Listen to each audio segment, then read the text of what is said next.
thank you everyone. Thank you everyone for coming, and also to our panelists and moderators for these very interesting discussions. So if I were to conclude what we've talked about today, so we can say that the mobilizations of 2011 and 19 more recently provided researchers like our panelists today with a lot of data and opportunity to when it comes to analyzing different social and political actors besides the official governmental structures as we knew in the region. So today we primarily focused on women and the younger generation, so youth at large. And of course, it would be very difficult to make big conclusion that encompasses all the case studies talked about, but there are some key takeaways that I've observed, I've taken notes of, and then I would like to share with you so that it can be like a concluding remark of the day. So first, from the case studies that we've listened to, we realized that the social movements, whether that be youth, women, that had happened and continue to happen to certain degrees in different parts of the region, are now facing a counter-mobilization. So this happened with the Tishreen case, and then we talked about it in Algeria as well.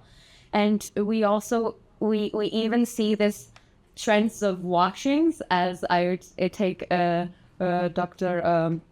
Rolev's term. It's like to a point where we're giving youth and women space just for the sake of giving them space so that we can tick a box. But actually, that's not how we obtain change, as we have seen since Iraq and then 2011. And another key component is, we can say, is a hesitation. I really liked that term that you used, Mr. Hisham, about hesitation of the feminist movement, but also we can talk about the youth movement as well. And then with different presentations, I could pinpoint some of the reasons why there is such hesitation. So we could say that sectarian differences, religious differences, ideological cleavages, economic reasons, as Matthew just said, but also different identities, different political identities and types of citizenship that we need to be aware of and analyze. And all these that I've just listed can be reasons of hesitation, but also frustration, to a point where we come to that vicious circle of being frustrated, protesting, and then being frustrated with the protesting, etc.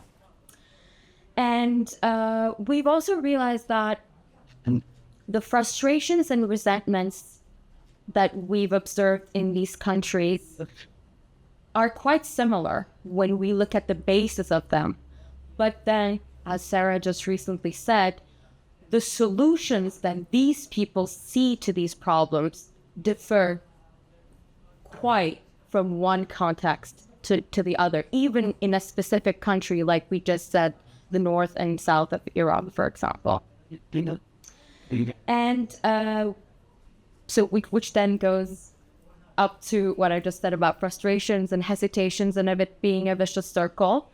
But of course, us realizing the circle is more important than it being a circle, because if we realize that maybe there are some analysis that we can do to solve it.